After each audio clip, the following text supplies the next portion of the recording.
In a world where we give strangers our location, our name, our trust, the only thing more dangerous than the unknown is assuming you're in control. She opened the Uber app, scrolling past the usual options until she reached her custom profile. Premium ride, luxury sedan, non-smoking, 5-star driver, aged 35-50.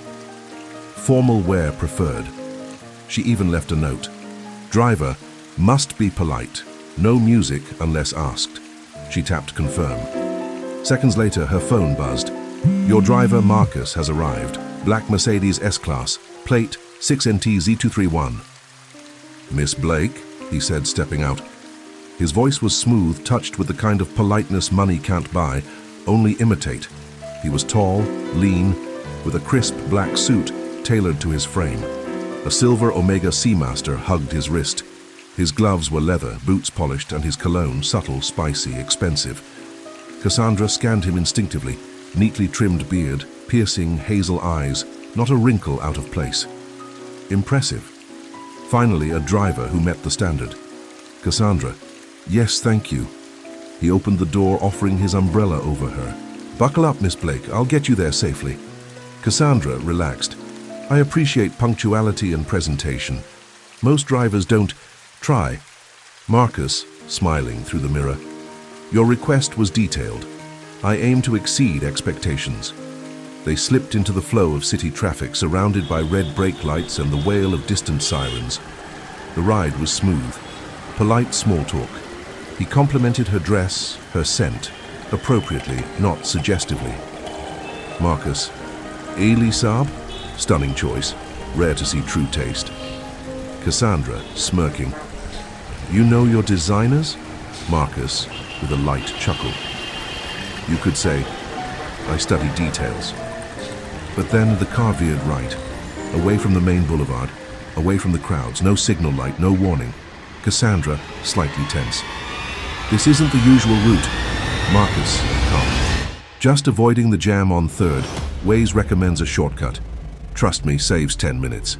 She hesitated, then nodded. It made sense, didn't it? But 10 minutes turned to 20. Streetlights thinned. Storefronts vanished. Then the silence thickened. Cassandra, sharper. Where are we? Marcus, still calm. Almost there. That's when she noticed it. The Uber app, frozen. The map, blank, no ETA, no location. Cassandra, now tense. Marcus, I'd like to stop. Let me out. Marcus, no longer smiling. We're not done yet.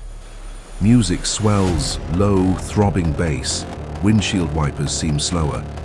Cassandra's hand slid into her clutch, gripping her pepper spray, only to find the cap twisted off. Empty. Her breathing quickened. Cassandra, voice cracking. This isn't funny. Marcus, coldly. Do I look like I'm laughing? He turned down a narrow road, trees rising like shadows. No lights, no signs, only the car, the storm, and him. Cassandra, voice rising. Stop the damn car! He turned around, eyes no longer hazel. They looked darker, emptier. Marcus smiled, soft and chilling. You know what the real luxury is, Cassandra? Control. And tonight, that belongs to me. She lunged for the door. Locked. Window? Sealed. She kicked and screamed, but the forest swallowed the sound. He leaned in closer, then whispered, You ordered the perfect ride. What you didn't check was who I was before the 5 stars. The tires crunched over gravel as Marcus stopped at the edge of the forest. Trees loomed like silent judges. No one around. Just wind and rain. Cassandra's breath shortened. Cassandra shouted, I said pull over. I'm not asking again. If it's money you want, you can have it. Marcus, grinning darkly, sighed. Don't insult me. Do I look like I'm in need of money? Do you really think you are the one in charge? Marcus lunged at Cassandra like a mad, ravenous wolf, his hands burrowing into her, ripping at her underwear. He was fast. Too fast. The door ripped open, rain flooded in. Before she could react, his hand snatched her hair, yanking her from the seat with violent force. Her head hit the doorframe, dazed, stunned. He shoved her down onto the gravel, dress torn at the side, knee bleeding. Her purse flew from her hand, diamonds scattered. He hovered over her, his face twisted, breath hot, drunk on power. Marcus snarling. You wear all this armor, money, dresses, attitude, but underneath, you're still just a woman alone. She clawed at him. He slapped her, hard. The sound cracked louder than the thunder. He grabbed her wrists, pinned her, rain soaking them both. Her heels twisted awkwardly. Her chest heaved. His fingers dug into her torn gown, ripping the silk, sneering, fully convinced she was helpless. "You're mine now, Cassie." "Get away from me," she bellowed, scratching at the gravel, as she tried to distance herself from him. Marcus was now breathing heavily. "You wear all this elegance to cover what you really are, it's weak." His hand slammed across her face again, her lips split. His weight pressed down, grinding, violent, suffocating. But Cassandra wasn't weak. She was waiting. A flashback echo, soft, low reverb. Her father's voice, "When you're overpowered, wait. Don't panic. One opening is all it takes." She twisted, gritting through the pain, and with one brutal shove, just enough space opened between them. Not much, but enough. Her fingers slid behind her back. And she found her, Lucille, her father's final gift.